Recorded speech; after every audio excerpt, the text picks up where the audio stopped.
चलिए, नमस्कार दोस्तों।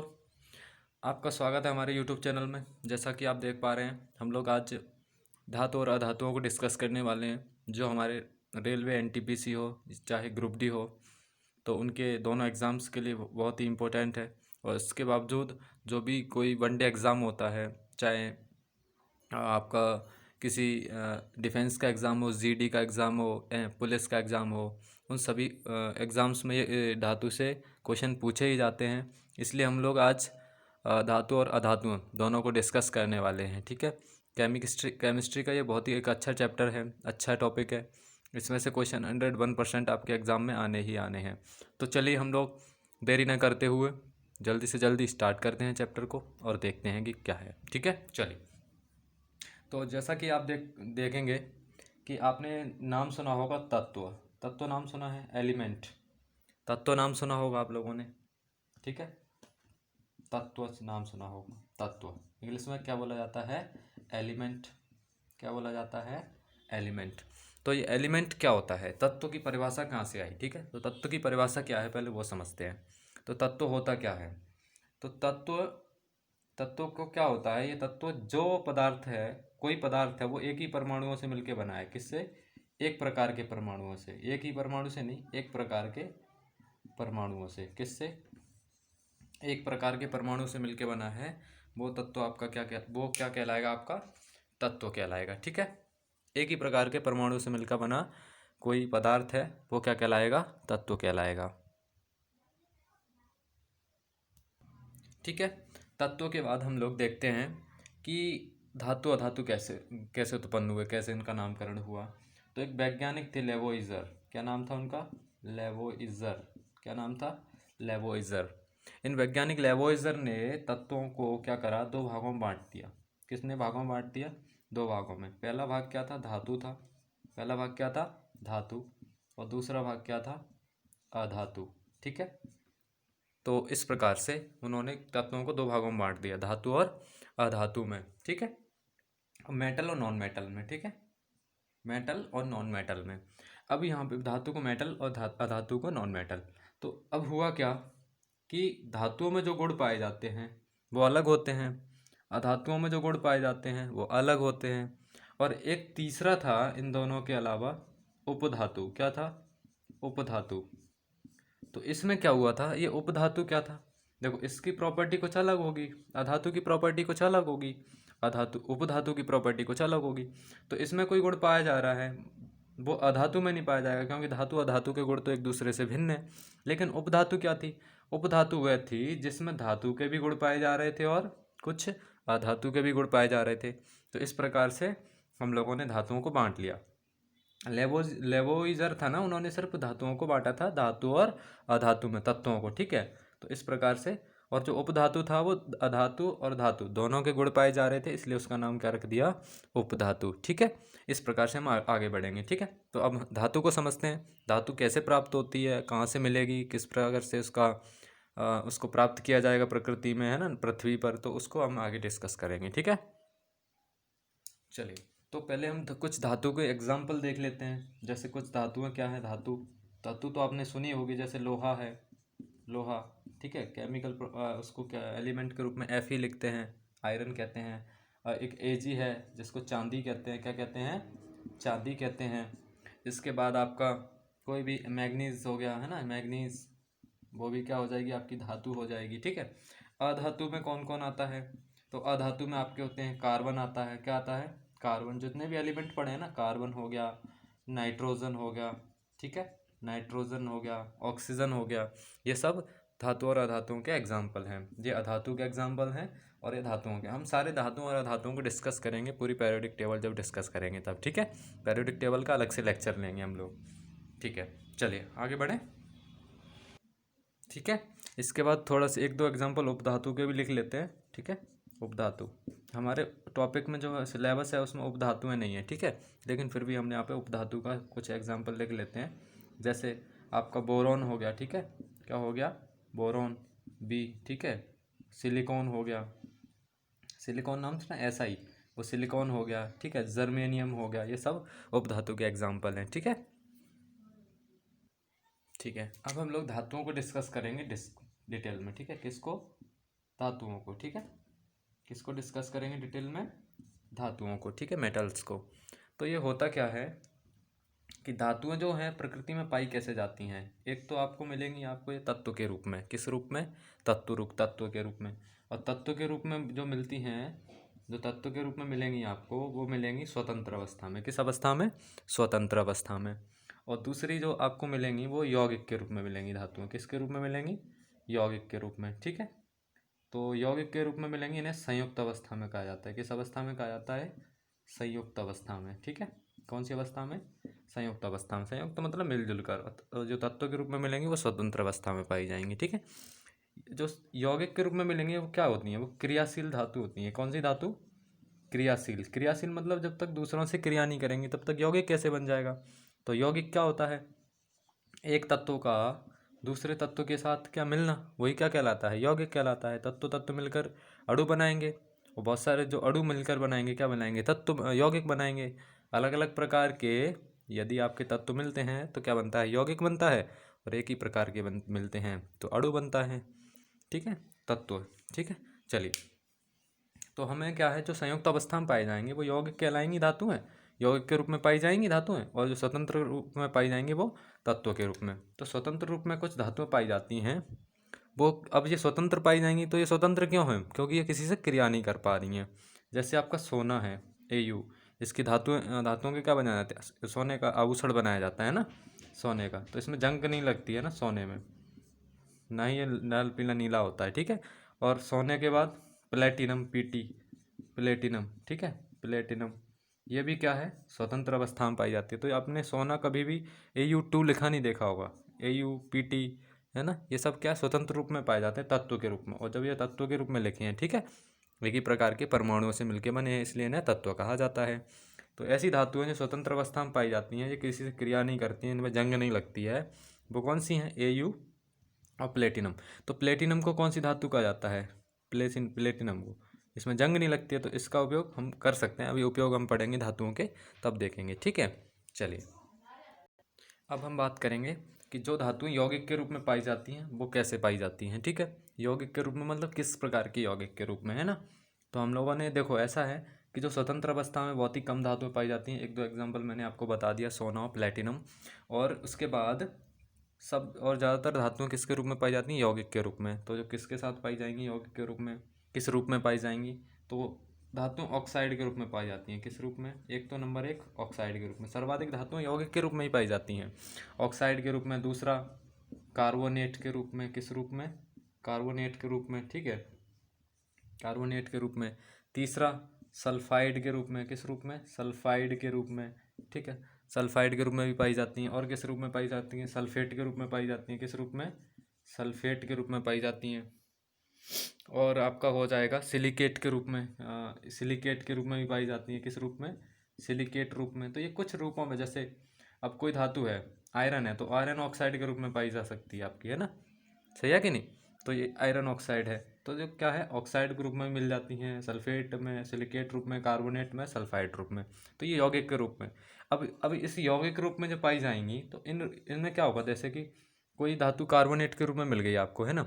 अब कार्बोनेट के रूप में मिल जाएगी, कार्बोनेट का क्या होता है? CO3। अब इसके साथ कोई धातु मिल गई, है ना, तो ये कैसे फिर आपको अलग करनी होगी, प्योर धातु प्राप्त करनी होगी। तो इसके भी कुछ मेथड है ना, तो इसको भी हमें समझना होगा कि कैसे क्या होता है ना। तो चलिए, तो खनिज को समझना होगा, खनिज क्या होते हैं, अयस्क क्या होते हैं ना, अयस्कों का सांद्रण क्या होता है ना, धातु कर्म क्या होता है, ये समझ लेते हैं। ये सब तीनों जो मैं अभी बता रहा हूँ आपको, एक खनिज नाम दे रहा हूँ, क्या बता रहा हूँ? खनिज, ठीक है। दूसरा अयस्क, ठीक है। तीसरा धातु कर्म, ठीक है। तो ये क्या है, जब यौगिक के रूप में धातुएं पाई जाएंगी तो ये तीनों प्रोसेस होंगी आपकी, ठीक है। तब आपको ये तीनों प्रोसेस के बाद पता चलेगा कि धातुएं किस प्रकार से, धातुओं को अलग किया जाता है प्रकृति में यौगिकों से, ठीक है। आगे बढ़ते हैं हम लोग, ठीक, ठीक है। चलिए, खनिज को पढ़ते हैं। किसको पढ़ते हैं अब हम लोग? खनिज को। खनिज क्या होता है? तो खनिज कुछ नहीं होता, प्रकृति पर मतलब इस पृथ्वी पर कोई धातु है। अब वो उस धातु मतलब धातु तत्व के रूप में, जैसे सोना ही है, ठीक है, ये तो स्वतंत्र रूप में पाया जाता है, तो इसकी तो बात हम करेंगे नहीं। हम किसकी बात करेंगे? यौगिक के रूप में जो पाई जाएंगी, जो स्वतंत्र में पाई जाएंगी उनको तो डायरेक्ट ही मिल जाएगा आपको। लेकिन कुछ धातुएं जैसे आयरन हो गया, क्या हो गया, आयरन आपका हो गया, लोहा हो गया, ये यौगिक के रूप में पाया जाएगा। तो खनिज को क्या किसे कहते हैं, तो खनिज वो होता है जिसमें वह यौगिक होता है, यौगिक के रूप में पाई जा रही थी ना, तो यौगिक वह यौगिक होता है खनिज जिसमें वो तत्व पाया जाता है ना। प्रकृति में ऐसा यौगिक कोई पाया जाए जिसमें वह तत्व हो, मतलब ये आयरन हो, ऐसा यौगिक कोई जिसमें धातु हो, आयरन हो, ठीक है। तो जैसे ऑक्साइड के रूप में पाया जा रहा था ना, तो Fe2O3 आयरन का ये ऑक्साइड है ना। इस ऑक्साइड में क्या पाया जा रहा है, देखो ऑक्सीजन है और आयरन है, तो इसको किस प्रकार से अलग करेंगे, इस धातु को हमें प्राप्त करना होगा आयरन को, है ना। तो ये जो Fe2O3 है, ये क्या है, एक प्रकार का खनिज जो प्रकृति में पाया जा रहा है, ये क्या है, खनिज है, समझ रहे हो ना। तो ये खनिज है, ठीक है। अगर कोई यौगिक पाया जाता है पृथ्वी पर प्राकृतिक रूप से, तो वो खनिज कहलाता है, जिसमें क्या होना चाहिए, धातु या अधातु मिली होनी चाहिए, है ना, यौगिक के रूप में। चलिए हम अयस्क को समझते हैं अब, ठीक है। अब अयस्क देखो, ठीक है, अयस्क क्या होता है, तो अयस्क वो होता है, अयस्क वह खनिज होता है। तो अयस्क क्या है, खनिज होता है एक तरह का, ये समझ लो क्या होता है अयस्क, खनिज समझ लो। यौगिक ही तो है, जिसी से हम, इन्हीं से तो हम निकालेंगे धातुओं को। तो अयस्क क्या होता है, वो अयस्कों से क्या है, यदि कोई धातु धातु आसानी से निकाली जा सके उससे, ठीक है, ऐसा कोई खनिज जिससे धातु को आसानी से निकाला जा सके, प्राप्त किया जा सके, वो आपका क्या कहलाएगा, अयस्क कहलाएगा। धातुओं के अयस्कों के रूप में भी बहुत सारी धातुएं पाई जाती हैं। अयस्क भी है क्या, एक तरह का खनिज ही है, क्योंकि अयस्क भी एक प्रकार से यौगिक के रूप में पाया जाता है। लेकिन इस अयस्क से क्या होता है, धातु को निकालना आसान होता है, ठीक है। और धातु को अयस्क से निकालना, धातु को अयस्क से निकालना या धातु को प्राप्त करना क्या कहलाता है, धातु कर्म कहलाता है। क्या कहलाता है, धातु कर्म। तो धातु कर्म क्या है, किसी अयस्क या खनिज से धातु को प्राप्त करने की एक प्रक्रिया है, उससे निकाला जाता है। जैसे आप लोहे की वस्तुएं यूज करते हो, वो लोहा कहाँ से निकाला जाता है, धातु कर्म की प्रक्रिया द्वारा निकाला जाता है, ठीक है। चलिए अब हम लोगों ने धातु कर्म की बात करी, किसकी बात करी, तो धातु कर्म को भी ढंग से देख लेते हैं कि भैया धातु कर्म में कितने स्टेप्स होते हैं। तो धातु कर्म मतलब धातु अयस्क से या खनिज से धातु को किस प्रकार प्राप्त किया जाता है। तो इसके इसके कुछ चरण होते हैं, है ना, मतलब एक तरीके से कार्य किया जाता है। पहले उससे ऑक्साइड बनाओ उसका, फिर उससे अशुद्धियाँ निकालो, फिर लास्ट में जाके अपने प्योर धातु मिलेगी, ऐसी कुछ प्रोसेस होते हैं। तो हमारा पहला स्टेप जो है वो होता है अयस्कों का सांद्रण। क्या होता है, अयस्क का सांद्रण, अयस्क या खनिज का सांद्रण, किसका, अयस्क या खनिज का सांद्रण पहला स्टेप है। इसमें किया क्या जाता है, पहले ये समझना है ना। ये क्या होता है, धातु कर्म या इससे धातु को निकालने की पहली प्रक्रिया है ना, पहला स्टेप है ये। इसमें क्या करा जाता है, अयस्क या धातु में या खनिज में जो खनिज है ना मिला है, जहाँ से यौगिक मिला है, उससे में जितनी भी अशुद्धियाँ होती हैं, अशुद्धि निकालने की प्रक्रिया है, अशुद्धियाँ हटाना, अशुद्धियाँ हटाई जाती हैं। इसमें जितनी भी उल्टी सीधी अशुद्धियाँ मिली रहती हैं, उनको हटाने की प्रक्रिया अयस्कों का सांद्रण कहलाती है। दूसरा स्टेप जो है आपका वो है कि धातु को ऑक्साइड में परिवर्तित किया जाएगा। किसका, धातु को ऑक्साइड में, पहले धातु का फिर क्या बनाया जाएगा, धातु का ऑक्साइड बनाया जाएगा। कोई धातु है, ऑक्साइड से क्या होता है, धातु ऑक्साइड से धातु को प्राप्त करना आसान हो जाता है। तो धातु का ऑक्सीजन के साथ क्रिया कराई जाएगी, उसके बाद उसको धातु ऑक्साइड हमको मिल जाएगा। उसके बाद हमारा क्या होगा कि धातु को जो ऑक्साइड मिलेगा, उस धातु के ऑक्साइड से धातु को प्राप्त कर लेंगे, धातु के ऑक्साइड से धातु को प्राप्त कर लेंगे। क्या कर लेंगे, धातु को प्राप्त कर लेंगे। धातु के ऑक्साइड से धातु मिल जाएगी, हमें क्या मिल जाएगी, धातु मिल जाएगी, ठीक है। चलिए अब हम क्या करते हैं, धातुओं के गुण देख लेते हैं। क्या देख लेते हैं, धातुओं के गुण, क्या समझ लेते हैं, धातुओं के गुण, उनकी क्या क्या प्रॉपर्टी होती है ना, उनको समझ लेते हैं, धातुओं के गुणों को समझ लेते हैं। तो धातुओं के गुण क्या क्या होते हैं। पहला गुण यदि हम बात करें तो अवस्था, क्या, भौतिक अवस्था। ये कौन सी अवस्था, भौतिक, भौतिक मतलब जिसे हमें आँखों से दिखाई दे, है ना, ऐसी प्रक्रिया जो हमें आँखों से दिखाई दे। तो भौतिक अवस्था क्या होती है, धातुओं की ठोस होती हैं।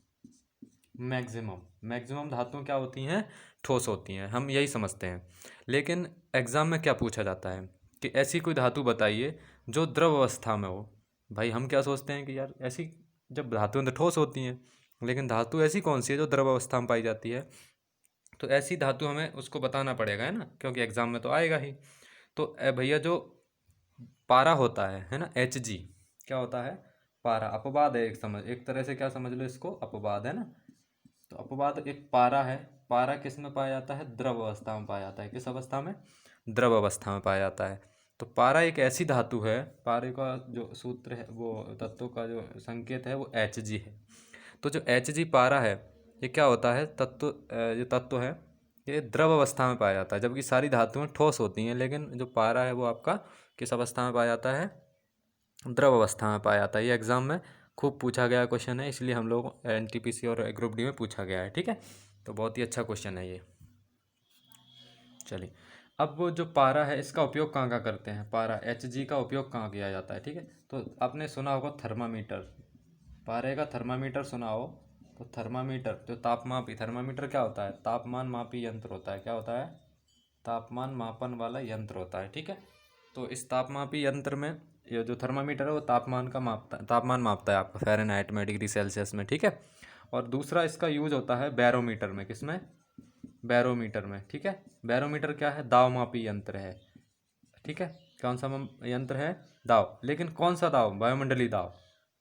ठीक है, कौन सा दाव? वायुमंडल का दाव। ठीक है, इस बैरोमीटर से ही पता चलता है। इसमें दाव, बैरोमीटर के बारे में जिस दिन पढ़ेंगे, बैरोमीटर से ही पता चलता है। जब इसमें पारे का स्तर नीचे गिरता है तो आंधी आने वाली है, या पारे का स्तर जो ऊपर जा रहा है तो यहाँ पे बारिश होने वाली है। इस प्रकार से मतलब यह हम पता लगा लेते हैं। जब दाव उसमें क्या, पारे का ही पारा भरा जाता है, उसी का लेवल ऊपर नीचे होता रहता है बैरोमीटर जो। तो मीटर है मतलब मापक यंत्र है। ये वायुमंडल दाव मापी यंत्र है, और थर्मामीटर जो है तापमान मापी यंत्र। इसमें पारे का उपयोग होता है। ये भी क्वेश्चन में पूछा जाता है। ठीक है, पेपर में। धातुओं का हमने भौतिक अवस्था देख ली। दूसरा हमारा गुण है रंग। क्या होता है दूसरा गुण? रंग, कलर। तो धातुओं का रंग कैसा होता है? वैसे सारी धातुएं ग्रे कलर की होती हैं। ग्रे अर्थात भूरे कलर में। किस कलर में? भूरे कलर में। लेकिन आप लोगों ने लोहा देखा होगा, रेड कलर में मिल जाता है आपको। चांदा, वो सॉरी, चांदी, तांबा, प्लेटिनम, इनकी ये इसके कुछ अपवाद हैं। वैसे सारी धातुएं किस कलर में मिलेंगी आपको? ग्रे कलर में मिलेंगी। लेकिन अपवाद में रूप में आपको लोहा देखने मिल जाएगा, चांदी देखने मिल जाएगी, है ना, क्योंकि चांदी चमकदार होती है बढ़िया। लोहा लाल कलर में मिल जाएगा आपको, है ना। तो इस प्रकार से ये कुछ अपवाद हैं। तो ठीक है, ज़्यादातर ग्रे रूप में भूरे कलर के रूप में पाई जाती हैं। ठीक है, नेक्स्ट प्रॉपर्टी हम लोग देखते हैं। नेक्स्ट प्रॉपर्टी आपकी है चमक। क्या है? चमक। तो चमक तो धातुओं में होती ही है भैया। सर्वाधिक चमकदार कौन होते हैं? सर्वाधिक चमकदार आपका सोना और चांदी होते हैं ना। धातुओं में सर्वाधिक चमकदार कौन है? सोना और चांदी। सोना और चांदी। सोने का Au होता है संकेत, और चांदी का Ag होता है। ठीक है, ठीक है, ये इस प्रकार से सर्वाधिक चमकदार चीज़ें हैं धातुओं में। ठीक है, ठीक है। और नेक्स्ट है आपका इसकी कठोरता। क्या? कठोरता। ठीक है, तो कुछ धातुएं कठोर होती हैं, कुछ धातुएं मुलायम सी होती हैं, कुछ एक दूसरे की तुलना में। तो सारी धातुएं वैसे ज़्यादातर कठोर होती हैं। ठीक है, ज़्यादातर क्या होती हैं? कठोर होती हैं। लेकिन अगर इनकी तुलना करें, जैसे लोहा है ना, लोहा हो गया, Mg हो गया, तो लोहा ज़्यादा कठोर होता है, Mg थोड़ा सा मुलायम होता है, मैग्नीशियम। ठीक है, तो इस प्रकार से अब धातुओं में ये पूछा जाता है कि कौन सी ऐसी धातु है जिसको आसानी से चाकू से काटा जा सकता है। आसानी से चाकू से काटा जा सकता है, तो वो आपकी कौन सी है? सोडियम। कौन सी है? सोडियम। अब सोडियम धातु को आसानी से काटा जा सकता है, और जब इसको आसानी से काटा जा सकता है तो ये यहाँ पे क्या डिनोट करती है? ये हमें ये समझाती है कि मैं भैया मुलायम हूँ। क्या हूँ? मैं मुलायम हूँ। तो मतलब कुछ ऐसे अपवाद भी हैं जिसमें क्या होता है, ये अपवाद है ज़्यादातर आपको किस में रूप में मिलेंगी? कठोर रूप में मिलेंगी। ठीक है, कठोर रूप में। लेकिन सोडियम धातु एक ऐसी है जिसको आप इसके टुकड़े आप आसानी से चाकू से कर सकते हैं, जैसे पनीर को काटा जाता है उस प्रकार से। ठीक है, चलिए, ये क्वेश्चन बार बार पूछा गया है एग्जाम में। ठीक है, तो इसको थोड़ा सा याद रखिएगा। अब हम बात करते हैं धातुओं के बारे में घनत्व के बारे में। किसके बारे में? घनत्व, डेंसिटी। ठीक है, घनत्व। तो घनत्व क्या होता है? घनत्व का आप वहीं पता लगा सकते हैं। यदि किसी धातु को पानी में डालने पर, किस में डालने पर? पानी में डालने पर यदि वो तैरने लग जाए तो समझ लो उसका घनत्व कम है। ठीक है, घनत्व कम है। ठीक है, तो जिन धातुओं का घनत्व क्या है? कम होता है, वो क्या करती हैं? पानी पर तैरती हैं। पानी पर तैरती हैं। तो ज़्यादातर धातुएं तो क्या है? पानी में डूब जाती हैं, उनका घनत्व ज़्यादा होता है। लेकिन पानी पर कुछ धातुएं तैरती हैं। वो कौन कौन सी धातुएं, उनको देखते हैं हम लोग। ठीक है, तो अब सोडियम धातु है भैया, अब मुलायम है, तो सोडियम का घनत्व कम होता है। Na का क्या होता है? घनत्व कम होता है, तो ये भी पानी पर तैरती है। दूसरा आपका एक होता है पोटेशियम, वो भी पानी पर तैरती है, ठीक है। और एल्यूमिनियम है ना, एल्यूमिनियम है, इनके क्या है घनत्व तो थोड़े से कम होते हैं, तो ये पानी पर, जिनके घनत्व तो कम होते हैं वो पानी पर तैरने लग जाती हैं, उनके घनत्व तो ज़्यादा होते हैं। तो कभी कभी सोडियम और पोटेशियम के बारे में पूछ लेता है, ठीक है। आयरन कहेगा कि कौन सी धातु है जो पानी में डालने पर तैरने लगती है। आयरन नहीं, लोहा नहीं, लोहे के टुकड़े आप डालोगे पानी में तो वो जमीन डूब जाएंगे, ठीक है। तो आयरन नहीं होता है, ये धातु थोड़ी सी कठोर है या इसका घनत्व थोड़ा सा ज़्यादा है, ठीक है, इस प्रकार से। अब धातुओं की एक प्रॉपर्टी एक और है जिसे हम कहते हैं गलनांक। क्या कहते हैं? गलनांक। क्या कहते हैं? गलनांक, या इंग्लिश में कहेंगे तो melting point. Melting point, melt करना पॉइंट, ठीक है। मेल्टिंग पॉइंट मतलब धातुओं को मेल्ट करना। मेल्ट करना अर्थात द्रव अवस्था में लाना। तो चूंकि धातुएं हमने पढ़ा था क्या होती हैं? ठोस होती हैं। अब धातुओं ठोस होती हैं तो ठोस से उनको द्रव अवस्था में चेंज करना है। ठोस से हमें उनको कहाँ ले जाना है? द्रव अवस्था में ले जाना है, मतलब सॉलिड से हमको इनको लिक्विड फॉर्म में कन्वर्ट करना है। तो क्या होगा कि ठोस से द्रव में ले जाने वाली जो प्रक्रिया है उसे हम क्या कह देते हैं? गलनांक कह देते हैं, गलाना कह देते हैं। और जो गलना होता है, अब प्रत्येक धातु क्या है, कोई धातु थोड़ी सी मुलायम है, कोई कठोर है। तो क्या होता है कि धातुओं का अपना अपना पॉइंट होता है, तापमान होता है कि मैं इस तापमान पे पिघल जाएगी। दूसरी तो कोई धातु है वो इस तापमान पे पिघल जाएगी, ठीक है। इस प्रकार से सारी धातुओं के तापमान अलग अलग हैं। तापमान अर्थात गलनांक अलग अलग हैं, ठीक है। जैसे कि लोहा है, आपका लोहा होता है ना, लोहा, तो लोहे का अगर लोहे को आपको गलाना है तो इसका गलनांक अब समथिंग बैठता है 1500 से 1600 डिग्री सेल्सियस के समथिंग होता है, जिससे ये लिक्विड फॉर्म में कन्वर्ट हो जाएगा, है ना। ऐसा मत करना कि भाई ऐसे तो 800 डिग्री सेल्सियस पे लोहा थोड़ा सा मुलायम हो जाता है ना, उसके अपन लोग ठोक पीट के उसका कुछ बना लेते हैं ना, कोई भी चीज़ें उसमें आकार में ढाल लेते हैं अपन लोग, है ना, इस प्रकार से। अब सोडियम धातु की बात करी जाए तो सोडियम धातु का तो गलनांक बहुत ही कम होता है, ठीक है। और सर्वाधिक अगर पूछा जाता है तो पेपर में पूछा जाता है धातु गैलियम धातु है। कौन सी धातु है? एक गैलियम धातु है, उसका गलनांक क्या होता है? या गलनांक तो नहीं पूछेगा, गैलियम धातु के बारे में पूछेगा कि ऐसी कौन सी धातु है जो हथेली पर रखने पर ही पिघल जाती है, मतलब हथेली पर रख लो तो भी वो द्रव अवस्था में कन्वर्ट हो जाएगी। तो ये गैलियम धातु है। कौन सी है? गैलियम, ठीक है। कौन सी धातु है? गैलियम धातु है, जो आपकी हथेली पर रखने पर ही क्या पिघल जाती है? हथेली पर रखने पर ही। किस पर? हथेली पर रख लीजिए आप, हथेली पर रखने पर पिघल जाती है, या द्रव अवस्था में हथेली पर रखने पर पिघलना। ये कौन सी धातु है? गैलियम धातु है। अर्थात अगर ये हथेली का तापमान अपनी बॉडी का टेम्परेचर कितना होता है? बहुत ही कम होता है, 36 से 37 डिग्री सेल्सियस होता है ना, 36-37। तो उस डिग्री सेल्सियस पर, और हथेली का तापमान अगर हम बात करें तो ये तो कमरे का तापमान बताया जाता है, तो 25 डिग्री सेल्सियस होता है समथिंग लाइक। तो क्या होगा? गैलियम जो धातु है वो तो 25 डिग्री सेल्सियस पर ही क्या हो जाती है? पिघल जाती है। तो इस धातु गैलियम धातु का सबसे कम गलनांक होता है। इसका गलनांक क्या है? सबसे कम है। और किस धातु का गलनांक सर्वाधिक होता है? तो आपने टंगस्टन सुना है, डब्लू, टंगस्टन। इस टंगस्टन, इसका गलनांक है सर्वाधिक, है ना। किस धातु का? टंगस्टन धातु का गलनांक सर्वाधिक होता है। और टंगस्टन के क्या बनाए जाते हैं? जो आपका बल्ब बनाया जाता है, घरों में बल्ब बनाया जाता है ना, तो बल्ब का तंतु होता है अंदर का, है ना, फिलामेंट, है ना, कहते हैं, क्या कहते हैं इसको? फिलामेंट।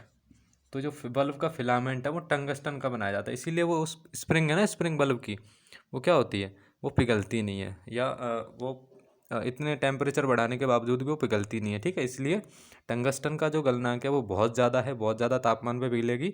और गैलियम का गलनांक इतना है कि हाथ पे रख लो और पिघल जाएगी, ठीक है।